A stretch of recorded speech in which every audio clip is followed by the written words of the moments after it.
Good morning. My name is Ashwin. Today, I and my friends are going to present about pacemakers and the cardiac conduction system. First of all, these are the table of contents which we are going to present today that consists of introduction, functionality and suitability, current limitations and improvements, and conclusion. So I'm going to start with the introduction about cardiac conduction system. Our heart has its own electrical conduction system that controls how it beats. Normally, the electrical impulse starts at SA node, which acts as pacemaker of the heart. So, this impulse spreads across the atria, causing them to contract and push blood into the ventricles. And then the signal reaches the atrioventricular node, or we call it AV node, where there is a short delay. This delay is very important because it allows the ventricles enough time to fill with blood. After that, the impulse travels through his Purkinje system, causing both ventricles to contract together. So this coordinated process ensures efficient pumping of blood to the lungs and the rest of the body. So next is a simple introduction to pacemakers. What is pacemakers? Pacemakers are small implantable medical devices used to treat abnormal heart rhythms. They are commonly used in patients whose hearts beat too slowly or whose electrical conduction system does not function properly. Pacemakers work by delivering controlled electrical impulses to the heart when the natural conduction system fails. So the device consists of a pulse generator and leads that deliver these impulses directly to the heart muscle. You can refer to the diagram. Modern pacemakers are programmable and can adjust the heart rate based on the patient's activity, helping to maintain a stable and appropriate heart rhythm. I also attach a diagram of types of pacemakers, which are dual chamber, single chamber, and leadless. Next, what is the connection between cardiac conduction system and pacemakers? Okay. When the cardiac conduction system is disrupted, serious rhythm disorders can occur. One of the most severe conduction is third degree AV block, also known as complete heart block. So, in this condition, electrical impulses from atria do not reach the ventricles at all. So, this causes the atria and ventricle to beat independently. As a result, the ventricles rely on a slow and unreliable escape rhythm, which can lead to dizziness, fainting, heart failure, or even sudden death.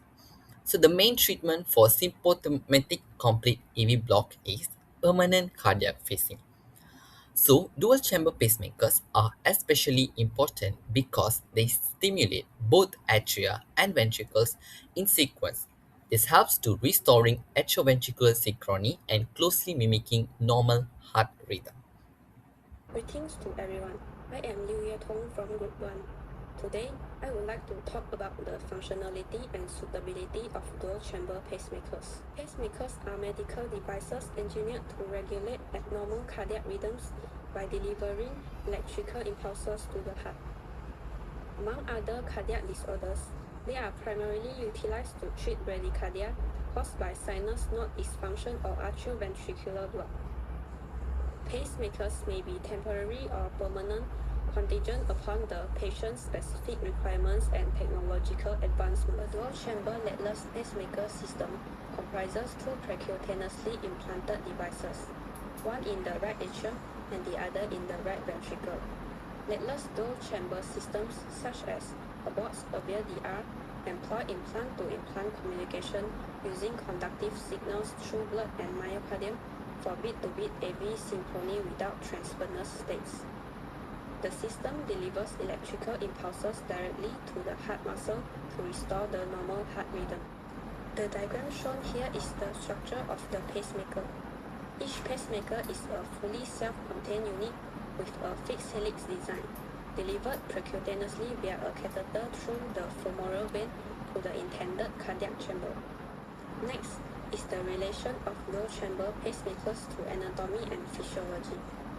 Atrioventricular block is a cardiac conduction system disorder caused by impaired transmission of electrical impulses from the atria to the ventricles. It is classified into 3 types. Today, we are focusing on the third-degree atrioventricular block. Third-degree atrioventricular block is characterized by a complete absence of electrical conduction between the atria and the ventricles.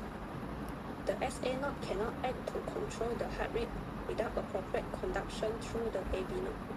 If this left untreated, the condition can be life-threatening. Most affected patients require implantation of a permanent pacemaker, while temporary pacing may be used in selected cases as a bridging measure until permanent pacing is established. So, how does a pacemaker function? A third-degree AV block results in total heart block when no P waves are produced to form QRS complexes, and this causes AV dissociation, which is the absence of electrical communication between the atria and ventricles, results in no relationship between P waves and QRS complexes. Here, the pacemaker does its work. An escape rhythm from a ventricular or junctional pacemaker sustains cardiac function. Escape rhythms that originate above the His-Mandel bifurcation usually produce narrow QRS complexes, consistent rapid heart rates, and moderate symptoms such as fatigue. There are 4 different types of blanking periods in DDDR pacing modes. Every time the atrium paces or detects, a non-programmable atrial blanking period is initiated, usually lasting 50 to 100 milliseconds. The atrial light cannot detect its own pacing stimulation or the corresponding P wave during this time. Moreover, a ventricular pace or sense event, usually set at about 220 milliseconds, initiates the post-ventricular atrial blanking period. The purpose of this device is to stop the atrial lead from detecting far-field ventricular signals like the intrinsic R wave or ventricular pacing output. In dual-chamber pacing, each ventricular pace or sense event is followed by a non-programmable ventricular blanking time to prevent improper detection of the intrinsic R wave or ventricular pacing pulse. This period lasts 50 to 100 milliseconds and is dynamically adjusted based on signal strength. Additionally, a ventricular blanking period occurs after an atrial pacing pulse to prevent sensing of the far-field atrial stimulus. Next, let's look at why normal heart coordination is so important and what happens when it is lost. In a healthy heart, the atria contract first and followed by the ventricles. This timing allows the ventricles to fill properly before pumping the blood out. A proper atrioventricular timing is essential for adequate cardiac output, meaning enough blood and oxygen is delivered to the body. However, not all the pacemakers preserve these natural coordinations. Many single-chamber pacemakers are designed mainly to correct the heart rate, but they do not restore the normal timing between the atria and the ventricles. When AV synchrony is lost, the heart becomes mechanically inefficient. Even though it is beating, it is not pumping optimally. Not only that, electrical pacing without coordination does not replicate natural cardiac conduction. Besides that, there are patient populations with greater needs, such as patients with atrioventricular block, patients with sick-center syndrome, individuals with impaired ventricular functions, and elderly patients who are more sensitive to reduced cardiac efficiency. For these patients, simply maintaining a heart rate is not enough. Thus, they need pacing strategies that restore physiological AV synchrony so the heart beats in a more natural way. Not only that, they also need devices that support both electrical rhythm and mechanical efficiency to ensure effective pumping.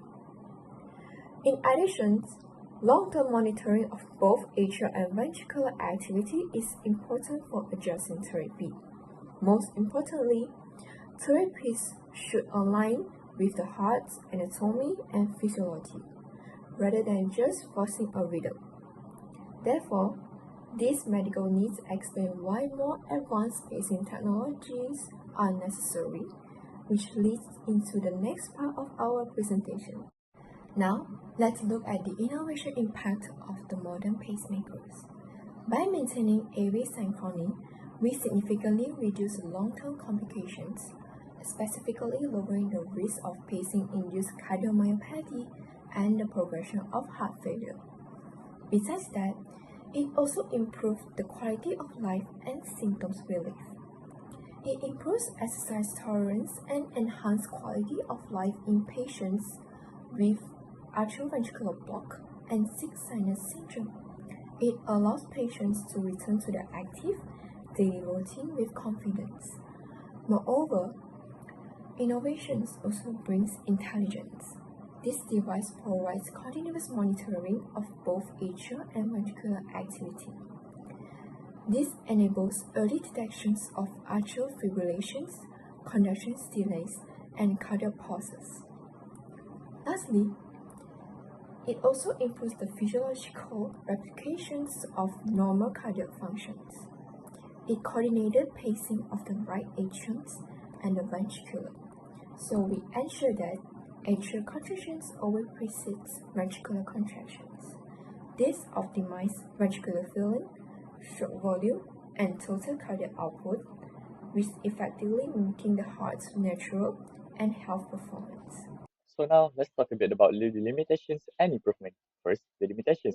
The most common limitation about pacemaker is its very limited battery lifetime that can go to the worst case scenario of 3.5 years and to the best case scenario of only 35 years. So some of you might be wondering, why not we just replace it when the battery is depleted? However, this is very hard due to the surgery process that is very difficult and costly. So scientists have proposed some idea in order to solve this. Some of them are wireless charging, which is cannot be able to be applied due to the fact that the pacemaker is in the mediastinum, which is very flooded by blood that can interfere with the signal transfer. Next, some also propose the idea of electromagnetic technology, which is very practical due to the nature of magnets, which is first very heavy, and second can interrupt with the process of MRI in the future cases that the patient will be needing it. And some also propose using piezoelectric technology. However, this also cannot be applied due to it not being able to supply enough voltage. And the same goes for the subcutaneous solar panel, which is also the same that it cannot supply enough voltage. Fortunately, some researchers have managed to come up with a pretty effective solution by focusing on harvesting the biomechanical energy from the cardiac motion by using a nanogenerator. They call this device a self-powered intracardiac pacemaker, or in short, SICP, that consists of energy harvesting unit, EHU, power management unit, PMU, and also a pacemaker module, PM. However, here, let us focus on the energy harvesting unit and the concept behind it. So, the energy harvesting unit, EHU, consists of polyformaldehyde, POM pellets, and also polytetrafluoroethylene, PTFE film, gold deposited electrodes.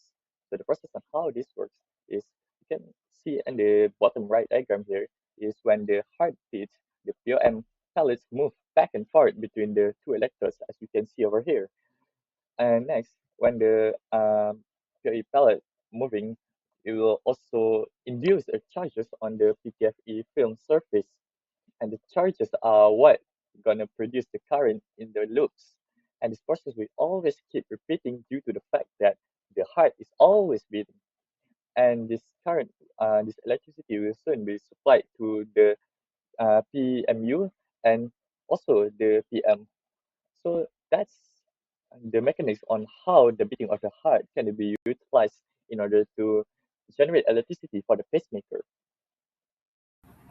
To summarize, dual-chamber pacemakers play a crucial role in the management of third-degree AV block by restoring atrioventricular synchrony. By pacing both the atria and ventricles in a coordinated sequence, these devices are able to closely mimic the heart's natural conduction system. Correct anatomical placement of the pacing leads and appropriate timing of electrical impulses allow for improved ventricular filling and cardiac output, which significantly enhance hemodynamic performance and overall patient quality of life. So, what are the future perspectives? Looking ahead, advances in leadless pacemaker technology aim to reduce complications commonly associated with traditional lead-based systems, such as infection and lead failure. Innovations in device design, materials, and energy harvesting technologies are expected to improve device durability and safety. So I think continued integration of anatomy, physiology, and biomedical engineering will be essential in the development of next generation cardiac pacing systems that are more efficient, reliable, and patient centered. Thank you.